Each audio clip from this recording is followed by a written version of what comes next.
Hello. Hey. Damn, I do the same hello every time. So do now I. I'm self-conscious. It's all right. Okay. Well, I have a question. Yeah. All right. Questions. Start it out. It's about white people. All right. I can give you a half answer. Yeah, exactly. Maybe using our half whiteness combined, we can figure out if this is a thing. Yeah, for sure.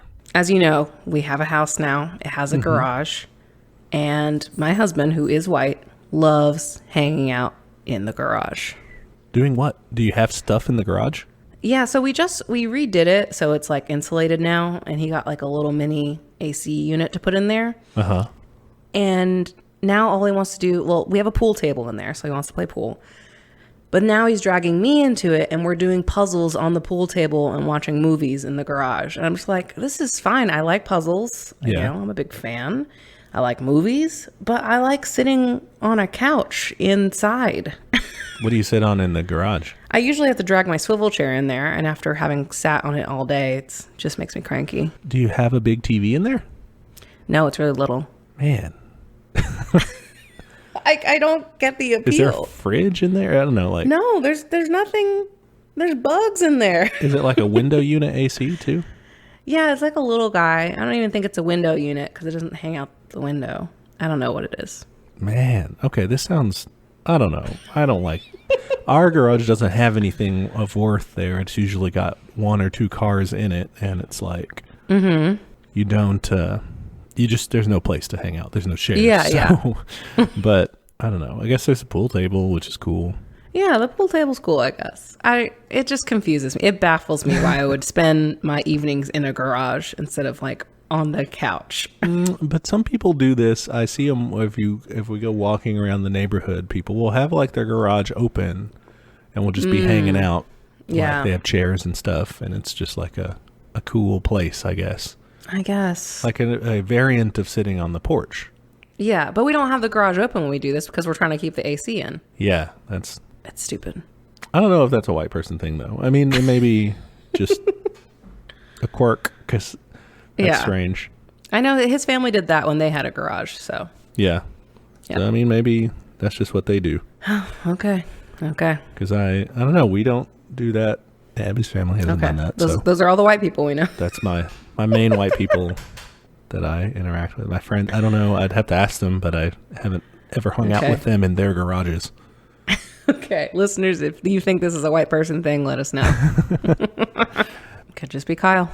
Okay. You should start a campaign, though. You should start a campaign to improve the amenities in the garage since you're going to be spending time there. And be like, I want a cool couch. I want a big TV. I want, whatever. I definitely need a better seating option. Okay. All right, let's get to our main course here. Your main course, listener questions. I'm handing you a menu, and it has listener questions on it. Hell yeah. Which one would you like to address first? Yeah, so let's take it from the top with a question about kind of a more recent occurrence. The aftermath of which we're all living through. The death of Supreme Court Justice Ruth Bader Ginsburg. Okay, yeah, I figured this one might come up. It is in the news. Recently, Ruth Bader Ginsburg has died. As you know, there's been an outpouring of grief from Democrats and liberal feminists. The person says, I've read some pretty shocking things about her, that she was okay with abortion for eugenics and a racist and basically just a liberal white feminist. I don't know why these things are pushed under the rug about her in liberal media and circles. Would you consider talking about her, since it's so topical right now, perhaps how white feminism is a liberal fallacy? Okay. I liked this question. I'm going to make an on-air confession. I was an RBG stan for a while. I know. We all have our cringe past. I had the enamel pin. I thought she was cool, okay? Yeah. And she had a lot of us fooled for a little while. She did. A lot of people who were passing through their liberal phase. We've all been there. Yeah, I thought this question was interesting because, again, I used to be on that train, and I had already been keeping track of some of her fuckery. Namely, she supported like an oil pipeline going through native lands. Yes. That was real fucking bad. I remember retweeting that and being like, where is your queen now? That was bad. Yeah. And she also like insulted Colin Kaepernick, which was not cool, calling his actions dumb, I think was the quote. I think she walked that back. I think she apologized basically, right? She did, but still, like, whatever. She still said it. Not a good thing to lead with. You should have known better than to do it in the first place, but you did apologize. Yeah. One thing, I guess the timing of this is, I mean, obviously since she passed away, like a lot of people had responses to it. And I don't know, being part of liberal circles, it was a lot of like, we lost a queen today. Just a lot of, what's gross about that to me is that like, it's so much appropriating of like black language when it's like, this is a old white Jewish lady. Like she's not black. Okay. Like it's weird. And all the people who are using those phrases are pretty much white for the most part. So it's uncomfortable. But anyway, I saw this great comic about her actually by Sarah the Firth on Instagram. And it talked about her complicated legacy. You know, it talked about how she supported police immunity. She supported deportations and basically just said like, yeah, she did a lot of great things. You know, she broke a lot of barriers. She has been a staunch advocate for abortion rights, especially through a lens of like, okay, you know, what is actually accessible to poor people? Like she's always been pretty good about that. But you know, my fucking maxim, I'm going to tattoo it on people's faces pretty soon. Two things can be true at once. You know, you can be good at some things and bad at other things. So what's this complicated legacy then? I mean, I don't know too much about her specifically. So I looked up some of the questions that were brought up from our listener. Okay. Let's start with that first one. Abortion for eugenics. That's a big J'accuse moment right there. Yeah.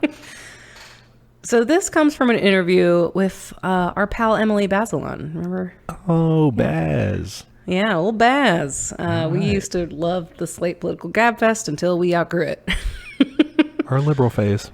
So she's talking about Harris versus McRae. The court upheld the Hyde Amendment, which forbids the use of Medicaid for abortions. And then she says, the quote is, frankly, I had thought at the time Roe was decided there was concern about population growth, and particularly growth in populations that we don't want to have too many of. Now that's not good. Not a good thing to say. Yeah. So, but from what I understood, reading the rest of the interview, it seemed like the timing of that in the 80s, overpopulation was like a big fear. It wasn't like, she wasn't saying like it's because there's brown people. She was trying to say it was an overpopulation issue in general. But yeah, it was not worded well. Like, girl should have figured out a way to say that didn't sound so shitty. Yeah. And it's, I don't know, that sounds like she is talking about what people were saying. Like, people are talking about population growth. They're talking about we don't want too many of this particular group. She's not like she was doing it, maybe? I don't know. I think so, yeah. I think it was just taken totally out of context, but like, yes, she still should have probably worded that better. Yeah, or immediately been like, whoa, hey, you know. She did respond to it later and was like, no, that's not what I meant. Judges kind of have a weird way of communicating too, because they're used to in their job, like talking through and asking weird questions that they don't intend. So they're trying to get at like the legal, you know, underpinnings of a case. They'll ask questions from strange perspectives and like, so what of this? So what of that? And you know, they don't believe that. They're just trying to get that across, I guess. Yeah, and we talked about this a little bit in, I think it was our debate night episode, just like why should the judicial branch exist? Because at the end of the day, it's just holding up bullshit laws from like old dead assholes. Yeah, they're kind of bad, the Supreme Court. So you can dislike her for that reason. But in terms of birth control in general, she was pretty good about it. She was always advocating for like access for poor women. You know, was very much aware of that. If you claim that something's accessible, it's often not accessible to poor people. You know, like they can't take time off work, they can't travel to, you know, the next state over, stuff like that. Mm-hmm. It is, and the Hyde Amendment, terrible shit. You know, dude, yeah, because it sucks. That's just, I mean, it's making it like there's a fine for you know, abortions basically. Like you have to pay the fee. If you can afford it, you can do it, but otherwise. Yeah, it's ridiculous. I also found that she argued against North Carolina's forced sterilization program in 1973. Good. It's a pretty low bar. Yeah. But like, obviously she wasn't for eugenics, I guess is what I'm saying. Humans should be opposed to that. Yeah, right. The next claim we want to tackle was that she is racist or was racist. So I used the Marshall Project for this. They had kind of a list of her stances on various cases. Okay. There were some mixed results. Okay. So the first one is Overton versus Bezzetta, and it was about visiting restrictions in Michigan prisons, including a potential lifetime ban on visits for prisoners found guilty of substance abuse violations. What? Yeah, not good. Not good. You're just going to torture someone for that? Basically. Basically? Yeah. She upheld this. So yeah, not good. She upheld it? Yeah. She was like, that's fine. Wow, that's pretty bad. That's very bad. Not good at all. That's like that's like torture. Someone, like you can never right? see your loved ones again because you did that's drugs. Insane. Like what the fuck? I'm sure Joe Biden would have supported that too. Oh, probably. As we mentioned, she's not good on indigenous issues. Overall, she seems to kind of trivialize their like tribal justice system in favor of the United States system. I think in general, the Supreme Court just doesn't have an understanding of those systems. Honestly, I don't either, but it's also not my job to like do laws and shit. So like they should figure that out. The pretense under which the American government deals with native nations is as a nation. Exactly. And saying that, you're sovereign, you decide things for yourselves, and therefore we're not mistreating you by anything we do, related to you because you're your own country. Deal with it. The one time that we're supposedly like non-interfering or whatever. So what I mean is the Supreme Court should have an understanding of that because that's like the law is that the United States is supposed to be dealing with indigenous nations as nations and let them do their, like you said, their administration of justice and everything, not actually just trample over it. Yeah. And it seems like she wasn't great about that. She did find some federal sentencing guidelines unconstitutional, but they're still used as guidelines. They're not like official, I guess, but people still use them. It sounds like. Okay, we won't use that anymore. I'll just happen to agree with all of them. Yeah. So yeah, over 1 million people have been sentenced under those guidelines since 2005. So not great. They're like too strict, basically. Yeah. Okay, this one's not as bad. Coker versus Georgia. It was a case of like death penalty regarding rape. And she's quoted as saying, the death penalty for rape is an outgrowth of both male patriarchal views of women, no longer seriously maintained by society, and gross racial injustice created in part out of that patriarchal foundation. So like, yeah, that one's right. Yeah, good job. That's a correct analysis, yeah. And to me, this gets to the crux of the listener's question about white feminism being a liberal fallacy. Definitely can be. Definitely can pit women against particularly black men. So yeah, watch out for that. Overall, I found her record pretty mixed. She did some good shit for sure. For birth control, she did some good shit. And that last one, good job. But like, to me, that's a pretty low bar. So yeah. One thing that I found during this research that I thought was really interesting.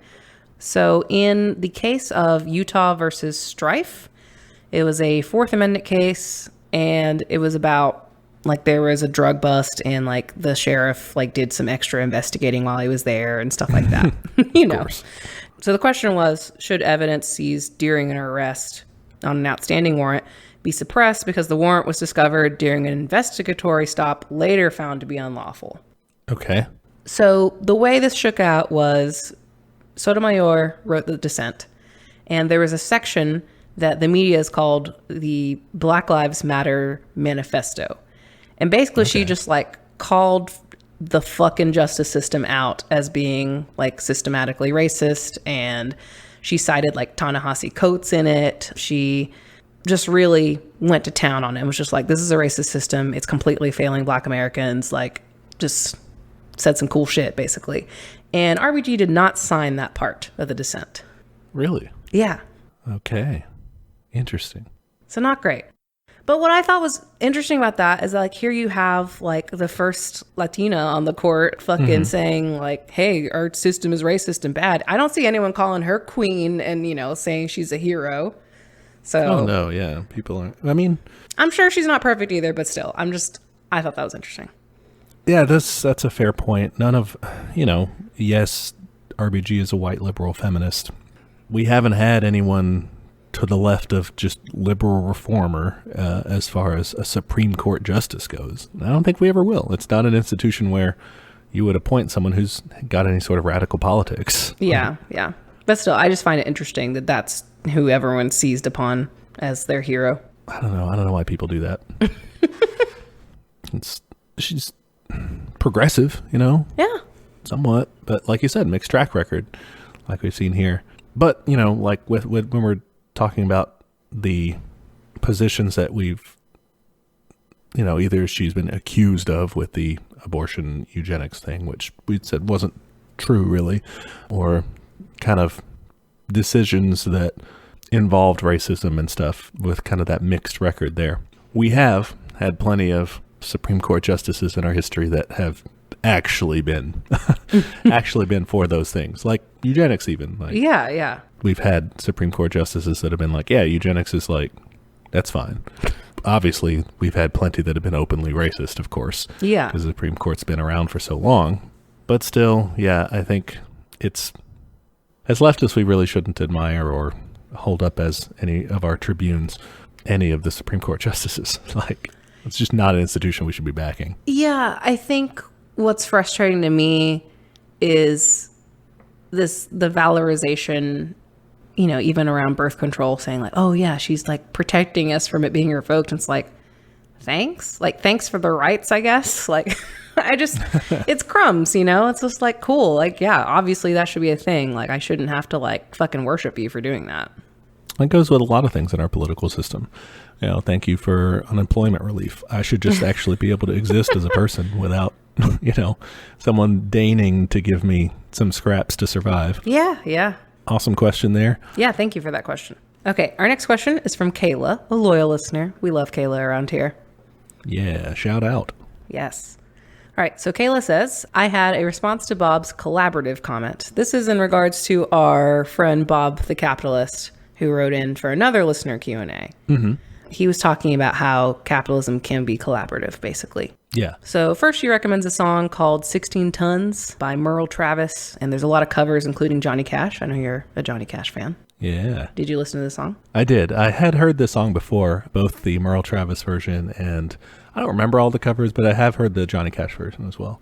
It's a great song. It's kind of from the point of view of someone, you know, working in the coal mines. It comes from a real place of authenticity. Merle Travis, the writer of the song, his father was a coal miner. And purportedly, like the main line from this, 16 tons and what do you get? Another day older and deeper in debt. Oof. Is from a letter that his brother wrote to him. Their father apparently had this refrain saying, you know, I can't afford to die. I owe my soul to the company store. Oof. Kayla mentions in the question there, talking about scrip. Yeah. Scrip is like fake money. Yeah, it's like monopoly money. If you had money that was only good at Walmart because you worked at Walmart. Yeah, it's a gift card. Yeah, and if they paid you in gift cards for the company. Oh my God. They used to do this in coal mining towns, in all sorts of extractive industries and stuff, in where you would oftentimes live in company-owned housing and everything like that. That would be run by the company. No, but the song's great. Like I love that line of another day older and deeper in debt, because it's like, you know, you're working really hard, right? And it seems like in our economy, people who work harder, more physically demanding jobs get paid shittier. Oh, for sure. Your life isn't really necessarily improving. You're not really getting better, getting closer to, you know, living more independently or anything. You're usually just breaking even, hopefully. Yeah, because along with doing a physical job, like that obviously takes a toll on you, and then you have medical bills, and then you might have to cope with, like, you know, weed or something, or like, you know, maybe harder drugs than that, obviously. Mm-hmm. So it becomes this horrible cycle of you're just struggling. Yeah. And I think that's true for the typical, like, blue collar physical labor. Mm-hmm. But it's also in modern times, it's not intended for that, but in modern times, this could also apply to the student debt crisis. Absolutely. The reason you go to school is to get a good job, and then you're spending the rest of your life paying for that school. You're spending all that good job money on school. Yeah. What I like about it is with songs like these, and we can do an episode on, we've talked about it before, maybe like a leftist kind of music sort of thing. But the thing I like about any of those songs is most of the time they're not explicitly, really leftist or have a political bent. Yeah, they're just talking about fucking hard times. Yeah, it's people getting an innate sense that the system isn't right, that, the world isn't the way it should be, that their experience in it isn't the way it should be. It doesn't have a real, class analysis lens. It's not Marxist. It's not doing anything nerdy with it. It's just saying shit sucks. The boss sucks. I shouldn't have to do this.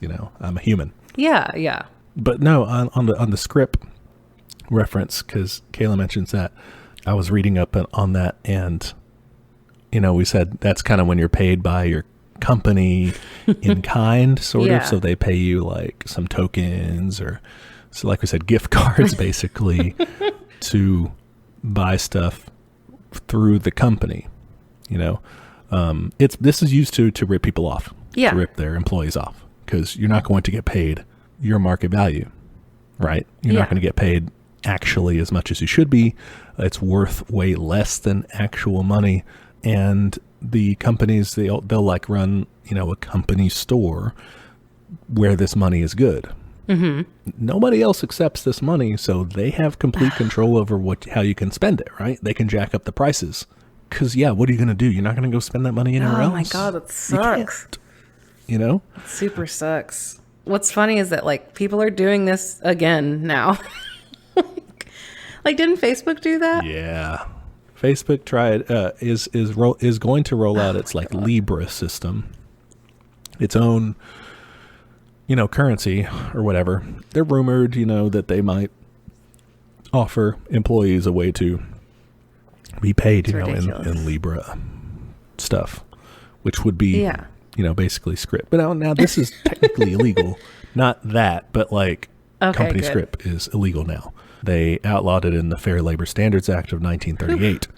But like you said, kind of making a comeback in some ways. Well, I think companies are now smart enough to sell it as a perk. Like they definitely do that today. Like, oh, you can get stock options and blah, blah, blah. Like we'll feed you, company snacks or whatever for free. And it's like, how much of that could just be my salary? Like how much of your perks are taking money away from me? A bunch. Why we have employee sponsored health insurance. Mm-hmm. That was a perk given to labor unions and stuff when they were negotiating as a way to get around having to pay more money. It's insane. Pension systems the same way. Pensions are now like not a thing, but 401k, similar idea here is give them this perk that is a later payout thing. Mm-hmm. Hopefully you don't have to pay it to everybody. That way you don't have to pay them money, which you definitely will have to do. It's ridiculous. Yeah, it's just another one of those ways to screw people over, And it's like we said with the Facebook example, it's making a comeback. Also with Amazon, they were doing a program. I guess they're still doing this program. I don't really know. It was in some reports that they were offering to pay incentive stuff to workers there in the form of swag bucks. Oh, I remember this. Oh, that was nightmarish. Oh. Yeah, they had like a little company store that you could buy stuff in. It's not exactly the same because like I don't think this was their main pay, Yeah, it was like bonus or whatever, but still, I'd rather just have money. Pay me money. Yeah. Apologies to the Libras out there. That's a shitty correlation. Yeah, now you're Facebook money. Sorry. Yeah. Libras are way cooler than that. They deserve better. All right. Next up. So this is another anonymous question about Tiananmen Square. They said that they looked up Tiananmen Square online, and they said that some sources say the massacre was exaggerated, or that it didn't happen, or that the students were violent and stringing people up, or that it was started by anti-communist liberal professors. Others say it was a complete massacre and oppression of a peaceful protest by students and professors by the state. And they ask, what is your opinion on it? I have no opinion because I don't know what it is except for that guy in front of the tank. So, tank guy. Tank man, I think is what he's called officially. All right. Tell me a story. Here we go. Let's do the rundown. So, our listener knows basically what happened, but just to kind of cover the basis for everybody. I don't know. So this is the Tiananmen Square. There's obviously a lot of different terminology for it. If you're in China, your official terminology for it is the June 4th incident, and you just shouldn't talk about it much. But Oof, okay. if you're not in China, oftentimes the West calls it the Tiananmen Square Massacre, or protest or incident. There's nuance here. So as far as the questions brought up, there will be some of it yes, some of it maybe. We'll try to keep it brief, basically. Okay. So the protests overall is in 1989. Okay. June 4th, 1989. And it actually spans a lot longer than that. But it stems from economic reforms that were started in the late 1970s after the death of Mao. Yeah. All right. So Mao dies, and there are some economic reforms that happened. The reason those happen is because of something that Mao did called the Cultural Revolution. Yes, I heard of this. It was kind of crazy. It was like pretty bad. Okay. It was this super radical program to try to drastically revolutionize China, but it kind of ends up being a purge, a ruthless kind of situation where they're killing a lot of people. Yeah, we talked about this in our "What Type of Leftist Are You On?" didn't we? Because we talked about Maoism. Yeah, when we were talking about Mao, some of the shit he did. This was one of the things, and it was shitty good. thing. It made everything crazy. Lots of people died. Oof. And so he dies, and the Cultural Revolution, boom, gone. Okay. Because people were kind of glad that's over. And soon thereafter, a guy named Deng Xiaoping took over. Okay. Apologies to any listeners familiar with the Chinese language. I'm bad at it. So I'm just going to go with the standard Western pronunciations, and sorry.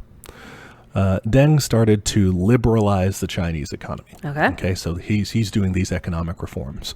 This means he's decollectivizing agriculture. Mm-hmm. Okay, so more private ownership there. Yeah. More foreign investment. Oh. And more entrepreneurs. He lifts price controls, all that sort of thing. Okay. All right, so make the economy more, I guess, open or more capitalist. More capitalist, yeah.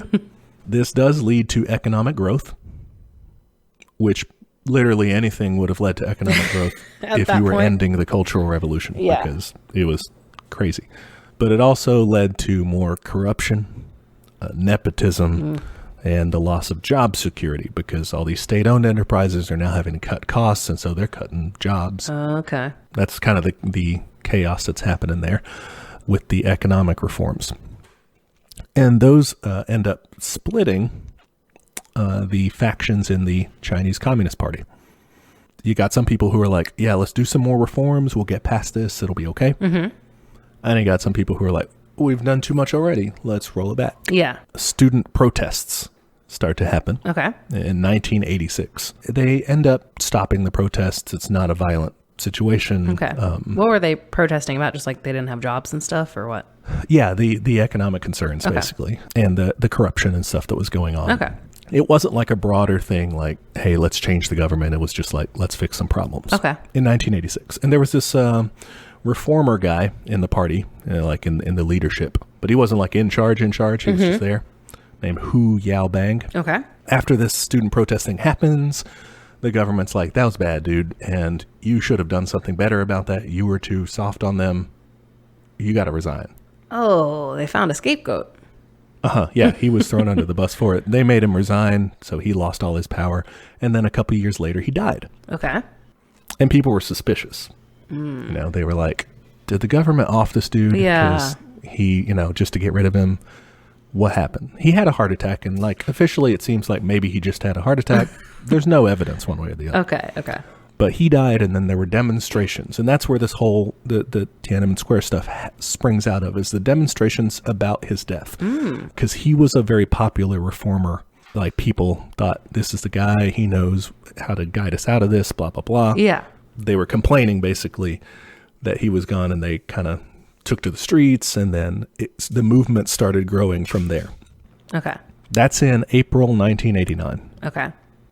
When it starts, there's a lot of demonstrations. They grow into protests. They have kind of a range of demands, anywhere from just the old, just fix the economic problems, the corruption, to more political freedoms. Okay, where you're starting to kind of question more of the actual system. And the political power. The movement grows throughout April and throughout May, mainly in Beijing and in other parts of the country as well. It's a student-led movement.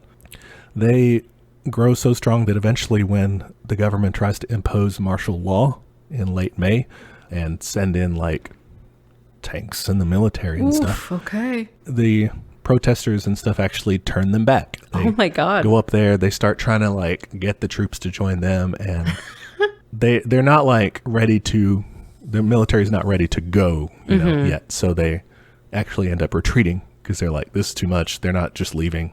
Yeah, yeah. We'll come back. And they eventually do. The party leadership has a meeting and they're like, we got to do something about this. These students better quit. We've tried to tell them to quit. They won't quit. So let's make them quit. Oof, okay. So they send in the military again, June 3rd. The night of June 3rd carries over into the morning of June 4th, and then the aftermath in June 5th. This time they do use force. Okay. They go in. People aren't complying. When you're reading account of events, to me, it very much reads like what we see and what we saw in the protests here, 2020. Obviously, to a greater scale, they actually have like barricades and shit set up, and like fucking tanks. And yeah, they're sending in tanks and the literal military. It gets ugly. It gets violent. Okay. The military does kill protesters. Oh. Only really like hardline tanky communists will, and they have a line that's like, nobody died in Tiananmen Square, which is technically true because no one died in Tiananmen Square itself. Right? Okay. But around it, actual battles with people dying, like all around it. So it's a stupid thing that they sometimes say, but it's technically true. Okay. All of deaths really happen outside of the square. Lots of protesters are killed. Even with the government's official numbers, you've got 300 people, around 300 or so deaths. Jeez. That they'll admit to, right? The listener presented some of the other, sources saying it's exaggerated. It didn't happen covers the Tiananmen Square thing, I think. Yeah. The students were violent and stringing people up is true that there were some incidents of that. Okay. The students were not universally peaceful. There's different groups kind of all doing this stuff. So you do have in sections of the city, people in the protest, students and otherwise, killing soldiers, beating them to death, setting their tanks on fire, so burning them in their tanks. Oh my God. Like I said, stringing them up on the bodies of people on buses and stuff. Oh my God, okay. On their barricades. So while that did happen, the death count for the military is relatively low. I mean, yeah, again, they had tanks. Sure, yeah, it's also a very one-sided thing. Yeah, so that they managed to do that is, I guess, impressive. In a dark way. Yeah. The overall, like, death tolls and stuff, disputed. Yeah, I imagine. 100%. Like we said, the government numbers are around 300. Your other estimates can go astronomically ridiculous, but they can kind of the high end of respectable, maybe estimates. It's usually a little bit higher than 300, but it can get into 2,000, 3,000 Oh my is gosh. kind of the upper cap. Okay. And it's kind of hard to determine. Even Western estimates are anywhere from like lower than what they said to in the range of what they said or higher. Okay. Amnesty International estimates are between several hundred and close to 1,000. Okay. Beijing hospital records after the events reported at least 478 dead and 920 wounded. So just lots of people. I think that it's not really too important to get into Exactly how many? Yeah. People Still died. too many. People were killed by the government. Yeah, that's fucked up. The Western media did really try to exaggerate this. You have the immortalized image of Tank Man, right? Tank Man, yeah. And, I guess Tank Man gets crushed, right? That's what you're supposed to get from that. A line of tanks going after this guy, and boom, he's a red splat, right? Mm-hmm. That's the implication of the photo. I assumed he didn't, but okay. He didn't. Okay, cool. I was right. The tank driver tries to go around him, and so he moves into the tank's path. He continues there and then climbs up onto the turret of the lead tank to speak to the soldiers inside. Getting no response, he ends up returning to his position in front of the tanks, and then like a group of people come up. One of them's on a bicycle, I think. They come up and like, get the hell out of here. Let's go. Yeah. But they're like protesters, They're It's not the military. Interesting. So supposedly he lives through the whole thing. While there is violence and everything, the main group of student protesters in Tiananmen Square does end up getting beaten by the authorities, but they do leave like alive, I guess. So yeah, that's a low bar, but they weren't really massacred in the square. Like the communists said, no one died there. Okay, but But everywhere else But they did. come in there and they do try to negotiate at first. They say, get the hell out, basically. And some of them do. Some of them are like, no, we're not going to. And their friends are like trying to get them to leave. They're like, come on, hey, they're going to beat us up if we don't, or, we got to leave. Yeah. Eventually, the soldiers kind of lose their patience with that and start beating them. And they do leave them. They do get them out of there, but it's violent. Yeah. What is our opinion, I guess, overall on this? I think that was bad. I didn't like it. Yeah. Yeah, I don't think you gain anything from defending that. Like, No. You should fucking listen to your people instead of trying to get them to fucking shut up and then beat them up when they don't leave. Like, that's bad. Yeah. From the Chinese perspective, the perspective of the government, this is happening in 1989. When you have a ramped up campaign by the United States to back various, people's revolutions, I guess, against communism worldwide, starting to see governments fall, liberalized transition to democracy, I guess, or whatever you want to call it. Yeah, you've got, a wave of strikes in Poland by this point. Hungary seeing things like there's a lot of more pro-democracy movements going on. So from the perspective of the Chinese government, they were probably suspicious that this was part of a larger plot. It was like CIA backed? Yeah, so not without reason to suspect that the CIA or the State Department were pulling another crazy move. They've done some shit. Yeah. I can't find anything that's like they were pulling a move here. One reason is that they were basically like soft allies with China at the time. Yeah. Like, we weren't really opposed to them. We hated the Soviets worse. There's not really a reason to destabilize a government that is sort of on your side and a counterbalance to your main rival. Yeah, exactly. Enemy of my enemy. I don't think they would do that. Yeah. Okay. That makes sense. But that probably is weighing on their mind. That said, I don't think that is an excuse. No, definitely not.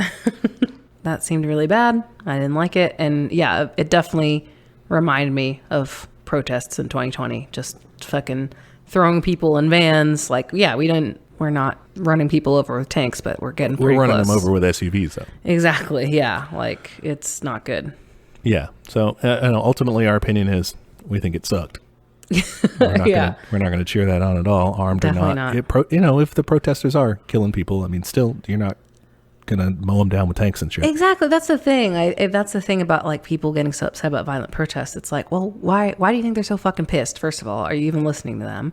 And secondly, it's like, yeah, the other side has fucking guns and tanks. Like, yes. In the face of that, what are you going to do? Like, you're just going to stand there and let them defeat you? Yeah. Like, I don't know. Ultimately, shitty. We don't like it. Shitty times. Okay. Yeah.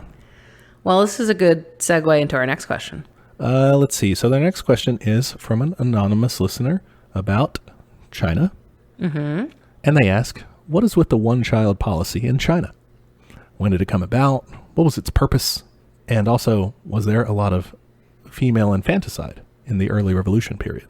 Okay. So this one I researched. Let me tell you about it. The basic overview of it, basically, there was a big population growth. There's, like I mentioned in the RBG question, overpopulation was like a real concern. Yeah. With China, they had a big spike in life expectancy and a big drop in infant mortality at the same time. So it was just like, shit, we have too many people. That's good, though, kind of, right? For sure good. Yeah, I still would want those things. Yeah. So originally, they actually had a two-child policy in the 70s. Okay. The one-child policy was introduced in 1979. You might remember in 2015, they reverted back to the two-child policy. Okay. All right. Yeah. So there were exceptions. If you were in a rural area, you could have more than one, but they were often subject to spacing out your kids, like by at least 3 or 4 years or something like that. Fair enough. If both parents were only children, they could have more than one child. Okay. And if the first child was a girl, you could try again. You messed up the first time? Yeah. Whoops. We had a girl. But there's economic reasons for that, though, right? Like, yeah, well, it was mostly sexism. But from the So from the perspective of the family in question, they would be losing out economically. Like they're going to expend resources to raise a child that's going to go help someone else's family instead of their own. Sort of. So in a sexist society that they're in, that's what's going to happen. So it was, to me, it read more of as a cultural thing. So it seemed like yeah, you're right that they would be seen as part of a different family because they're going to marry into another family. In fact, like you would call your grandkid a different name if they were from, if they were a girl and they were marrying into something else. Like there were different terms for that even. But in fact, because so many people just had one kid or even just two, girls actually got more opportunity to go to school and to do stuff because it's like, well, this is the only one I have. So like, yeah, they're going to go to school. Yeah. But, it wildly varied. Sexism is definitely going to play a big role in this story. Okay. From 1980 to 2014, 324 million Chinese women were fitted with IUDs after their first child. These IUDs were surgically inserted, so you could only get them out through another surgery. And obviously that surgery would have to be approved. That's very bad. I mean, you have no control over your reproductive abilities. Okay. Like, that's not good. And then they were sterilized after their second child. And if you refuse these procedures, you could lose employment. Damn. Your children could lose access to education, health services. In the very early times, they would just bust up your house or like steal a pig from you or something. Later, they would fine you and then like basically raise the fine every fucking day. It was bad. It was fucking bad. Wow. Yeah, that's terrible. So I did some research just online, and then I watched a documentary called One Child Nation by Nanfu Wang. This was produced by Amazon Studios, so I was sharply looking at it, but it was good for the most part. The main takeaways I got from this was like how they enforced it. They definitely used a lot of propaganda to be like, no, this is what you should do for sure. Like, it's the best. Everything from like operas hosted in these small towns, like, to TV shows, movies, everything would just blatantly be like, the one-child policy is great. And, it was super on the nose. Okay. So there was that. And then there was the other side of it, which was enforcement. They would literally tie women up and drag them in to get sterilized or to force them to have an abortion. That's awful. It was really fucking bad. Official numbers are disputed, but in the documentary, they interviewed a lot of people. One of them was a midwife, and she claimed to have done somewhere between 50,000 and 60,000 sterilizations and abortions. She could do around 20 a day. That's so many. That'd be bleak. Yeah, exactly. And what was really interesting about these interviews is this weird sense of like cognitive dissonance in a lot of these people. Some people were like genuinely regretful. Like that midwife, I think she was the one that like now only does fertility treatments. She's like, no, I want to help bring babies now. Okay, yeah. But a lot of people were like, it's just policy. What are you going to do? Like, it's just orders. I didn't have a choice. Like, and they think it was good. They're like, we had to do it. There's too many people. We had to do it. Okay, so forcing everyone to do this, like dragging them in, surgically doing things, tying people, and then all the penalties, all the enforcement side, the negative side. If you take that out, just like, let's not be mean, right? And you just do turn around and you pump all that back into propaganda, right? And just do wall-to-wall propaganda all over the place. I mean, yeah. Would that be as bad? I don't think so. I mean, it probably wouldn't be as effective. Probably wouldn't be. I mean, this seemed like it was. Here's the thing. What was interesting. So I was reading. Some people are disputing the results. Some people, there were reports of like surrounding countries had similar drops in population even without these measures. Like I think Thailand was the example they gave. It's like, yeah, it's in the same zone, and like they also just like had less kids. Like it's kind of a natural thing. Like as you progress past an agricultural state, like you don't need as many kids to work the farm. Like now you can just have a couple. When you increase living standards, it seems like that's kind of what happens. People are not trying. You're not trying to beat infant mortality with the numbers game. Yeah. It's not as much of a gamble to have a kid. Your kid's probably going to make it. Yeah. It was an interesting documentary. Some parts of it were really hard to sit through, but it was really interesting. I mean, as far as female infanticide goes, yeah, that definitely happened. People would leave girls out just in the market. They would just leave a baby girl out there, and until either she starved or someone took her to an orphanage. Gender testing was not allowed, like ultrasounds to determine gender, because they knew people would probably try to abort it. Abortion was allowed, like you could get an abortion, so it was like you couldn't prove why they got it though. Okay. So that's why they didn't allow gender testing. So like they wanted people, I guess they did want people to still have girls so they could still have girls in their like society, right? Well, yeah, but then, I mean, the result of this is that people got rid of their girls however they could, either by, abortion or abandonment, or you could not have your child be registered so they wouldn't get like all the benefits of being a citizen, but that way you could get away with having another kid, but they wouldn't have like healthcare or a social security number or like anything. Yeah, they would just be a hidden person. Basically, yeah. I don't know, you talk about still wanting to have girls. There is a huge skewed gender ratio in China right now, and like it's a problem. Like there's a ton of just like single dudes out there like, where are the ladies? Right, yeah. And there's also a big gap in elder care because, these people don't have enough kids to like take care of them in their old age. So that's a big problem. Like they have an aging population. Man, yeah.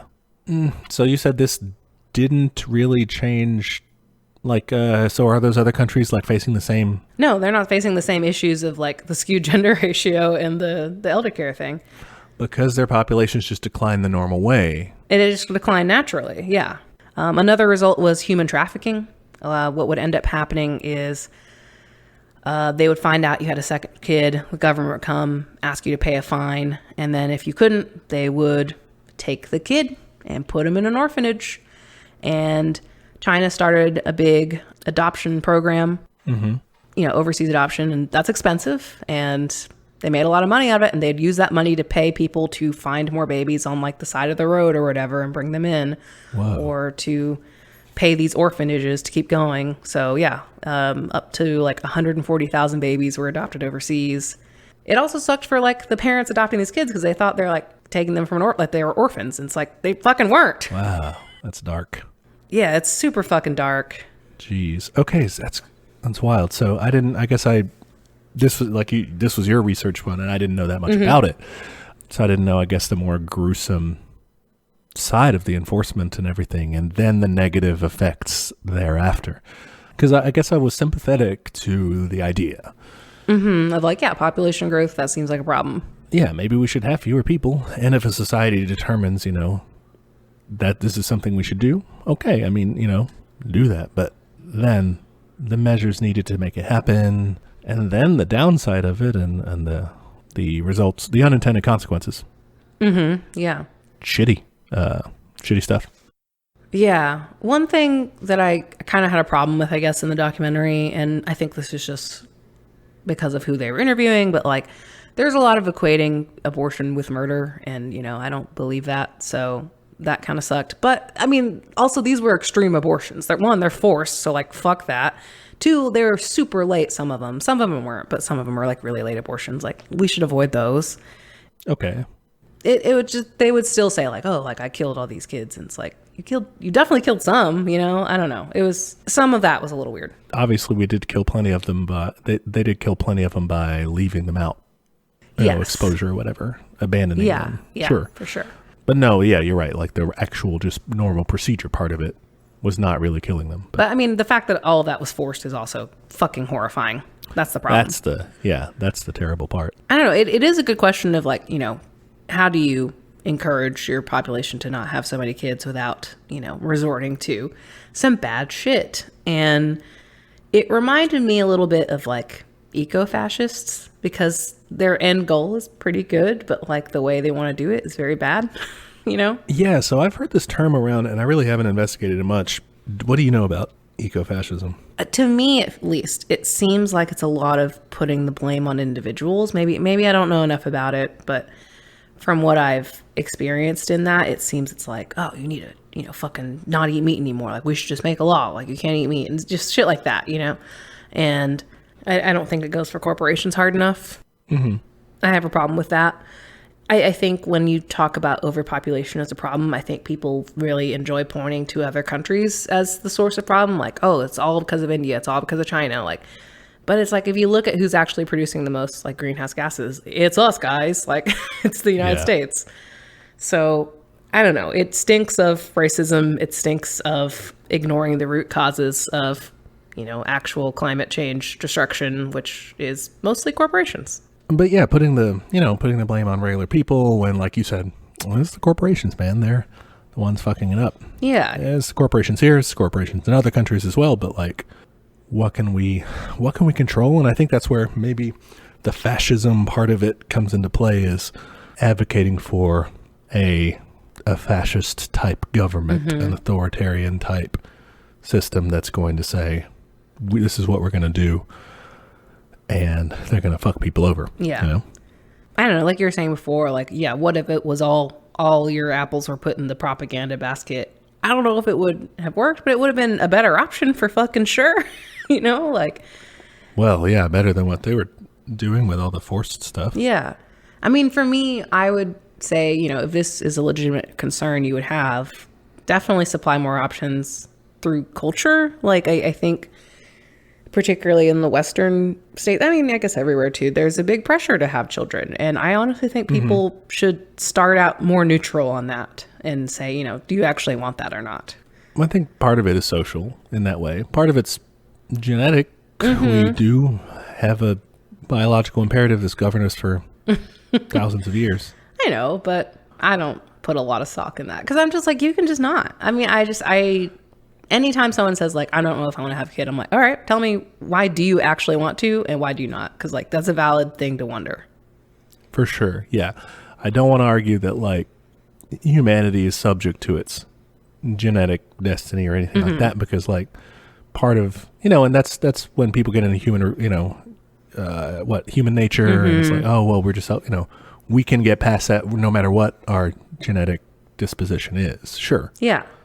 We can be rational, we can, but I do think that is an influence, and it's one of our deeper ones, is the drive to reproduce, you know? Yeah, that's true. But I think a lot of it is still cultural though. Like, yeah, how many pieces of media are out there where like there's a main character in their like 40s and they don't have kids and it's fine. It's not a plot point. It's not a big deal. Or if it is a plot point, it's handled like nicely and respectfully, you know, like I feel like we're not given a lot of options for those kinds of stories. Yeah, that's true. And also just the pressures of like, well, do my parents want grandchildren or something? You know, people feel that a lot too, I think. Or some people are even like, well, who's going to take care of me? It's like, that should not be why you have children. Like, that sucks. That's also a major consideration, I think. Not just economically, but socially, like, I will just be alone. Yeah. And like, we should be thinking about how do you create communities without necessarily having it through children. I think that's an awesome point, for sure. Also, everyone gets birth control, however much they want. Go free. That's my solution. Just so much free birth control. Yeah. Research more male birth control options, all that good shit. Definitely. A little tangent there, but I think that's all related to your awesome research on the one-child policy in China. It was interesting. Thanks for the question. Yeah, good documentary. Recommend. All right. Next up, we had an update from Iowa. Yeah, from our pal Dirk. He says a quick update from Iowa, and he was talking about the storm that they had there, the derecho. Between the time of my previous writing and now, Iowa suffered massive damage from a storm. He talks about the storm with wind forces similar to a hurricane, leaving everyone in this town of 133,000 people without power. Jeez. All right, people were without power, you know, for 5 days, without internet for like 8 days. Some people in rural areas, worse than that. Oh my God. Being without power for over a week, being without internet for even longer. Dirk says it's estimated that nearly 40% of the state's crops were affected. The damage can literally be seen from space. Holy shit. And he talks about how, you know, Iowans' reactions to this, feeling like they're hung out to dry with the lack of support that they're receiving from their state and from the United States, you know, the government. The National Guard was sent to help with cleanup a week after the storm. That's way late. I don't know. The storm was already gone. Like pretty late. He hadn't seen any coverage of the event on national news, which it was kind of, it got buried in the cycle pretty quickly. I had not heard about this until he emailed us. Wow. Yeah, I saw it. I saw that it happened, and then everything else continued, you know? Yeah. It just rolled right on. It just wasn't major disaster coverage, really. Yeah. So he was interested to see if we had heard of any of the coverage of the storm where we live, and also wanted to kind of show flaws in the systems that currently govern us, in terms of the response, in terms of that media coverage too. Yeah. I mean, like I said, I hadn't heard about this until I read this email. And I mean, I feel like our storm response in general is very bad as a country. Like, we all remember Katrina, and like that was a major news event and they still didn't get enough help. Like we just don't have good systems in place for this. And, it's just going to get worse because of climate change. So it's not good. You're right. It is going to get worse. We're going to, do you remember? Well, because like what? California, it's on fire. Yeah. It still is, but you don't see it every day now in the news. I see these manic takes of like, well, it's like a lifestyle tax for living there. It's like, what the fuck, man? Like, we should not accept that as like normal. Like, that's also insane because most of these places are, it's out in the countryside. It's not LA. Yeah, exactly. Like, these are the places that like grow all our food. And even if it was LA, like people deserve to live. Exactly. They don't deserve to have their houses burned down because they're living in a rich place. Yeah, It's ridiculous. Plus, so many, that's just crazy.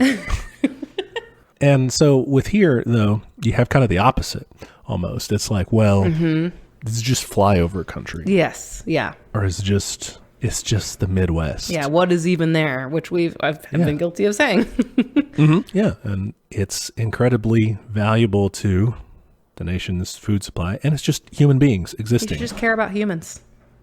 And when they go through this, and it's ridiculous, like you said, our infrastructure and our storm response and everything, that it can be knocked out for so long of a time, that people have to go through this with such a slow response. I was reading that they had a lot of criticism in Iowa, from the state level, that it took them a long time. And then whenever they asked the national government to help, it took them a long time too, to get the response going. Like you said, it took the National Guard a week to be there to respond to the storm. Jeez. It wouldn't take them a week to respond if I don't want to get us in trouble. If someone did something that to threaten government officers or something, like it wouldn't take them a week to respond to that. Yeah, exactly. So yeah, I think Dirk's definitely right in terms of the flaws in the system there, the media coverage, not paying attention to it. Our hearts go out to Iowa. Yeah, terrible stuff. Hopefully the recovery effort is further along now. Yeah. I think that's something too that's like really fucked up about our media is that it focuses so much on the damage. Mm-hmm. And then it just leaves and moves on to the next story. And it's like, people have to rebuild their entire lives. Like that takes a long time, So it's insane. People aren't as aware of that in the sense of being able to try to do something to help. Yeah. Yeah. It happens that's a good example of it, but it happens with, once the wildfires are over, that's going to be, people are going to move on from that. Yeah. The ones in Australia last year, I'm sure there's still a ton of devastation from that. Like so many things got destroyed and animals and stuff. And now it's time to talk about Trump's taxes or something. Yeah. It's so easy to get distracted. But yeah, thanks, Dirk. Thanks for the update. I hope things are better. Yeah. There and on the road to more of a livable situation. Yeah. Best of luck, Dirk. Okay. Our next question comes from Clint, who says, I'm in 3 unions and now starting a small business. If I hire anyone, that would make me an employer, which would be against my IWW membership. Okay. At some point, I will need more than me to make my little company work. I made a prototype and I'm going to get it mass produced. You guys have any links on info on how I could use my tiny ass company that would be a co-op and actually function? I don't know. What do you got for this? I think this is a great question. It's totally makes sense. You don't want to lose control over something you've created. Mm-hmm. To anybody who's like thinking, why are you trying to do business, man? You're like, a socialist. We all do want to abolish capitalism. We do want to get rid of profit and everything and eventually move past that. But we're in a capitalist system right now. Exactly. You gotta make do, and as Clint is interested in doing here, make do in the best, most ethical way possible. I think a co-op would be a great way to do that. As far as resources go, I found a resource and we'll link it in the show notes, the United States Federation of Worker Cooperatives. Okay. Which has a bunch of resources for people. Their page here is resources for startups, but it's how to make a co-op, just like he's asking here. It's got good resources about that. Apparently, I mean, like, you have to draw it up like a corporation, basically. You structure it a little differently, and it depends on where you live. Different states have different laws as far as whether they have like an official co-op thing that anybody can do. Some states, especially southern states, have co-ops. Like, you can only officially be a co-op if you are in agriculture. Hey, stupid question. Can you go ahead and give us a definition for co-op? I assume it just means everybody owns a bit of the company. So the official, worker cooperative definition, or I guess the working one that we'll talk about here, is a business type thing, an enterprise, where the business, the entity, is owned and self-managed by the workers. Okay. Okay. That makes sense. The boss is Everybody. the workers. And you can, like, within that, you can say you're like the chief, you're the boss, you're the guy for, you're going to make the command decisions, but you're not like paying us, or you're not, Okay. there may be like a hierarchy in decision making, but ultimately it is, and democratize it. It's a democracy. Everyone is making the decisions, has a say in making the decisions, even though you might have someone who's like the first among equals, maybe. Class wise, you're all workers together. That's cool.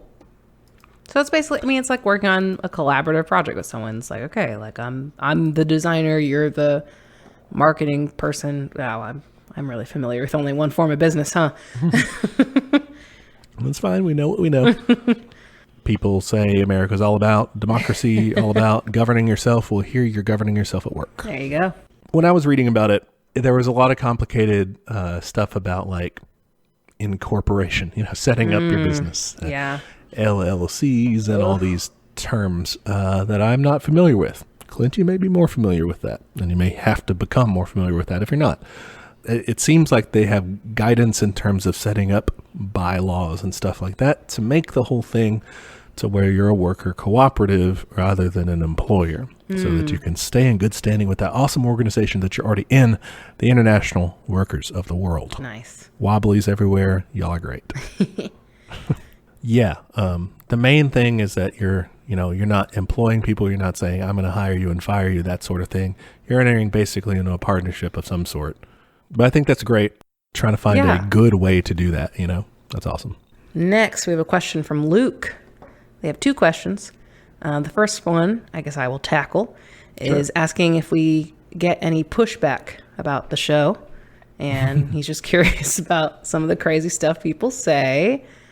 And as our social media person, I can say that, they say some shit.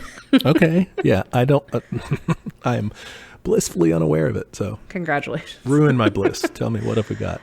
It's actually not too bad on social. I think people kind of have to seek you out to do that shit. The worst we've gotten is some weird like right-wing meme account kept tagging us, but they would tag us in like liberal shit. Like there's something about Cuomo or something. I'm like, I don't even like Cuomo. Like, what are you doing here?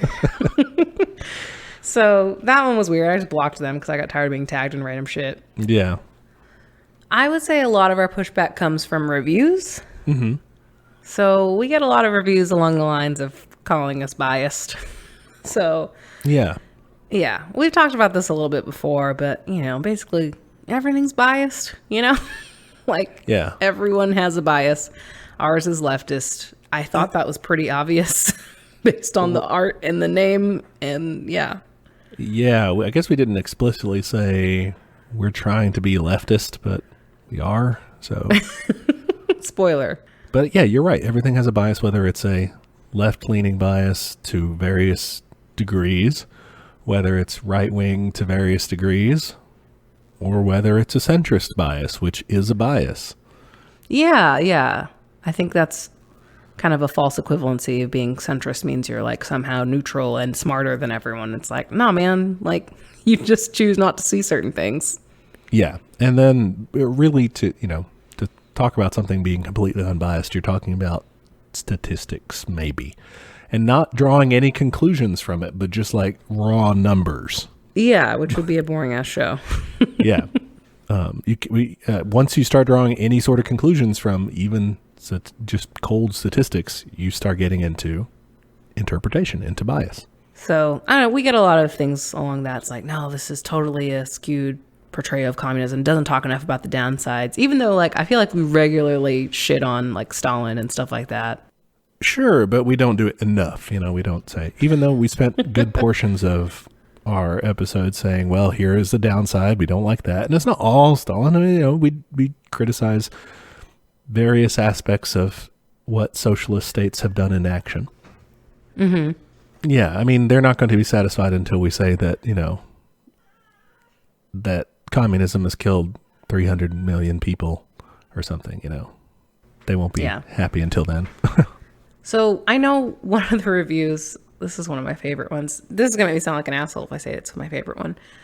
But just the way they said it was, as someone whose grandparent died under Stalin, it's okay, I guess.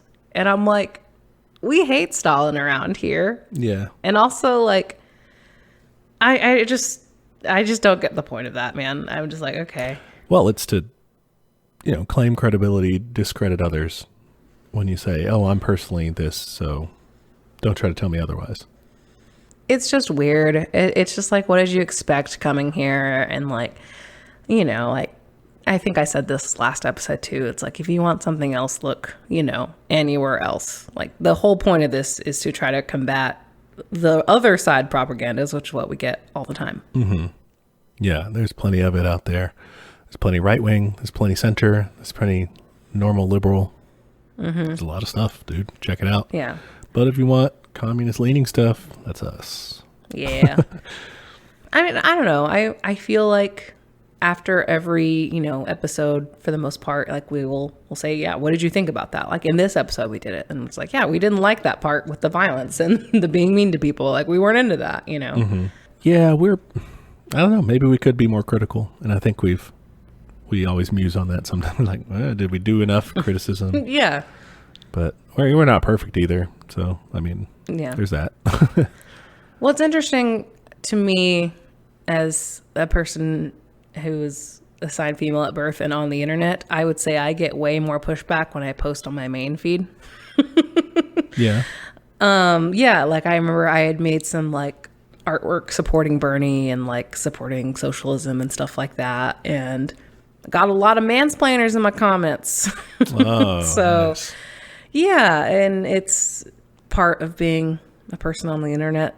So yeah, you kind of just get used to it. And like, I'll try to engage on some levels if I feel like I have the energy, but set boundaries for sure. Yeah, you got to. Yeah. What's been really interesting for me is that my like art count skews heavily female, like 96% female, something like that.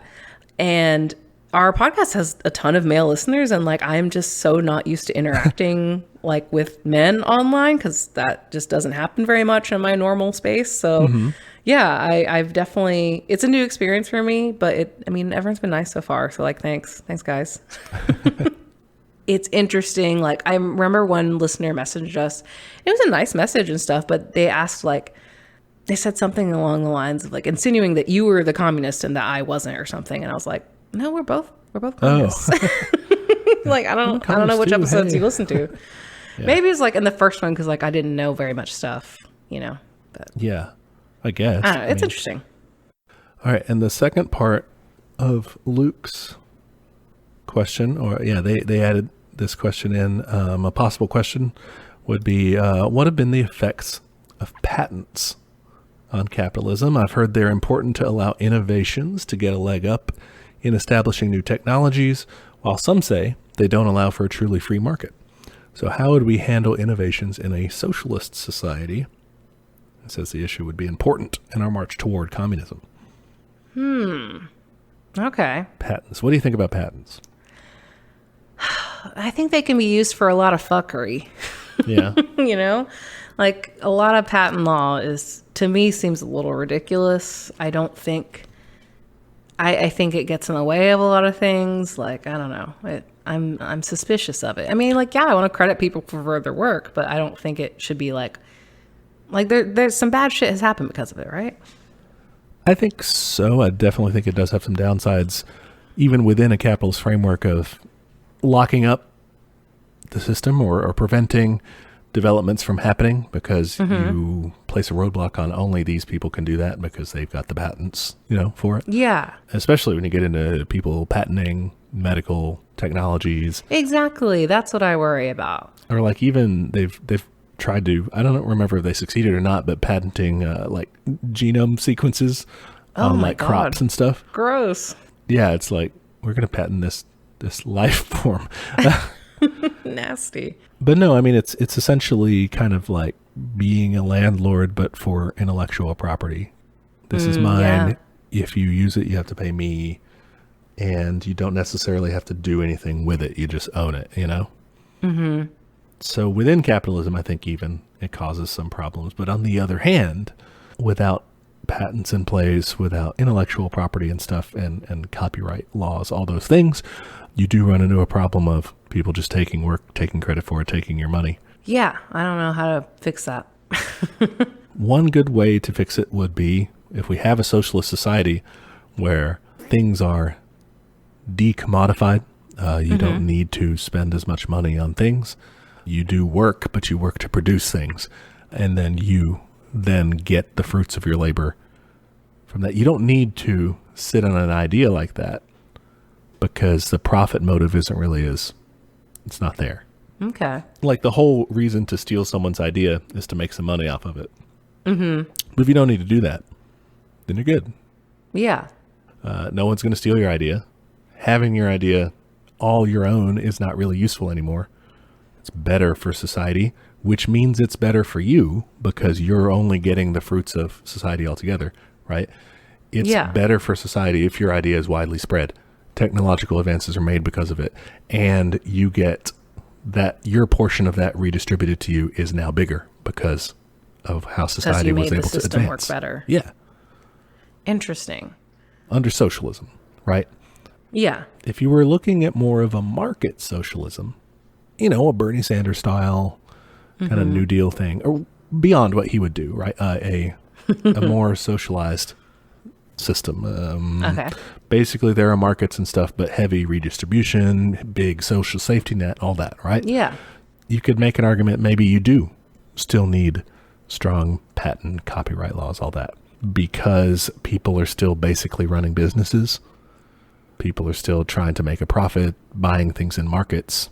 Mm-hmm. But gradually you would need less and less of that as more and more things are no longer determined by markets, right? The idea of the reform would be to take things and socially provide them. Yeah. I think, too, the listener mentions it allows innovators to get a leg up in establishing new technologies. I think this is kind of that capitalism providing innovation thing. Competition is good kind of argument here. Okay. I don't know if the listener believes that, but that's kind of how I read that portion. And I was thinking about this too with the small business question. And it's just with socialism, you have to rethink your motivation for why you work. It's not to survive. It's not to make a profit. It's not even so much for fame, maybe a little bit. If you invent a fucking desalinator that's really good or something, then sure. Yeah. Or if you're the guy that makes the replicator, you're probably going to get a statue. That's pretty cool. Yeah. But it's really about refocusing why you get up to work every day. Yeah, that's a good point. In our episode about Che Guevara, when he was talking about moving past the money system and everything and incentives, and he kind of crash coursed it a little too early. Yeah. But that idea of a different motivation for work. Yeah. I think based on the listener's question, it does depend on where you are. Yeah, if you're still working through the first stage where you're still basically developing capitalism but trying to make it nice for people, developing your means of producing things, you're probably still going to, that's not the first thing you're going to get rid of, I don't think. I don't like it. It's kind of annoying that, and when you say they get a leg up in new technologies, it's because they're kind of walling other people off. You can't use this thing while I make money off of it. Yeah. Yeah, because if you think about that, if you invent this is bullshit. If you invent some cool new circuit board or whatever, then... That does sound like bullshit. Yeah, okay. Yeah, I know. I don't know things. Yeah, you invent something really cool, and then only you can use it. Someone could take that cool thing and just like noodle on it and make something even cooler out of it. Like you're cutting off collaboration and innovation in a different way. I think you've even seen this with the advent of like 3D printing. Like it just makes this stuff so much more accessible, and like a whole group of people who haven't even been involved in this sort of stuff can now fuck around and make cool shit. Yeah. And I think the main distinction here is, do people still need to compete to stay alive and stuff and survive in a system that will otherwise leave them for dead? Or are we working in a cooperative way? Because like the more we're still competing, the more you still need this stuff, because you have to protect people's like ability to provide for themselves and stay alive and stuff. Yeah. But as you move further away from that, more into socialism, and then eventually into communism, you don't need, you need to think as a society, you know, like we said, move past, can this person benefit, and move toward, how does this benefit everybody? Yeah. And so like you said, with getting people to tinker on that, and overall everyone ends up better because of that. That's only possible if that one person doesn't have to worry about putting food on the table anymore. Exactly. Yeah. Yeah. Cool. Because I mean, and we've talked about this before, like so much of like medical research is based on like what is profitable. And if we can move beyond that, it's like, wow, we could actually fucking solve some shit, you know? Oh, yeah. And I don't support, even now in our current capital system, patents and stuff on medical technologies that could save people's lives. That should just be nationalized. Sorry, it's gone. Ugh, yeah. You don't get to wall that off. You don't get to stifle. Yeah, that's just like fucked up. Advancements in that so that you can yeah, make more for money. real. Like I was saying before, like I think even if you decide, okay, certain sectors are fine for patents, like I think those, you can repurpose things for other items, you know, like, so. That's true. You're right. And it can tie in like with computing technologies and stuff, can definitely, artificial intelligence has a lot of, you know, can have a lot of medical applications and making sure a hospital runs more efficiently and stuff. We're also thinking about, are we accepting the premise that people will not innovate stuff unless they have a profit motive behind them? Like, I'm not going to bother inventing this stuff because I can't make money off of it. Do we think that people would actually do that? No, I don't think so. Because that's, I mean, what we're resting this on, this whole idea of like, well, people do need to have these patents to protect them so that they can make money. Yeah. I mean, I don't think so.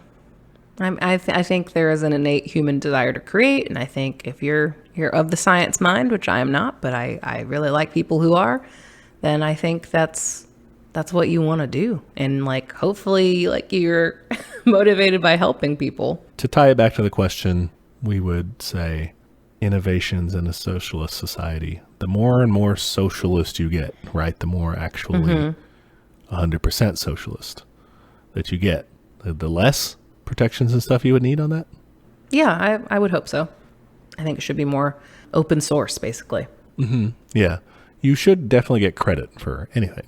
Yeah. I think credit's important. Like, yeah, sign your name on it or whatever. We can call it the so-and-so patent, you know, or this is the so-and-so machine. You deserve that. Everybody does. Yeah. But if there's less financial incentive and more of like I did this, I accomplished this, I helped my community kind of thing, that'd be cool. Yeah. Cool. I think that's our last cue. All right. Yeah. Thanks, Luke, for that question. Yeah. Thank you. All right. What do you want to do next week? Oh, next week, let's take it easy. Do a little rest and relaxation. Okay. Kicking back in our leisure time and play a few games. I wanted to try out Democratic Socialist Simulator. This is a game I got in a big itch.io bundle back in like June or something because it was supporting like Black Lives Matter. And I'm just now cracking into that bundle. It's so many games, guys. But yeah, I saw this in there and I immediately added it to the list. So I think that'll be kind of fun. Yeah. And I had a game as well that I wanted to look at. Papers, Please. You've told me about this one. I love the art style in it. Cool. So if you want to play those and kind of get a feel for it so you can be caught up, or we can just tell you about them. All right. So in the meantime, you can find us on the internet. We are on Instagram at teachmecommunism, on Twitter at teachcommunism. We are on Gmail. If you want to send us an email, that is teachmecommunism@gmail.com. You can send us a question, recommendation for a future episode, stuff like that. And don't forget to leave us a review. Apple Podcasts is a great place to leave a review. I know some of you don't use Apple Podcasts for listening, but please leave us a review there anyway, because it's like the easiest place to get new listeners. We love reading the reviews too. They make us smile most of the time. Most of the time. Some of them are a little mean. That's okay. We're also on YouTube if you prefer listening to podcasts that way. And we have a Patreon, patreon.com/teachmecommunism. There you can get access to all of our episode notes. So depending on who's doing the research, you can read up on what we researched. All right. Thanks to all our listeners for the awesome questions. Yeah, thank you. That was fun to dive into. Yeah. We'll see you guys next week on another episode of Teach Me Communism, where the class struggle is always in session. Bye.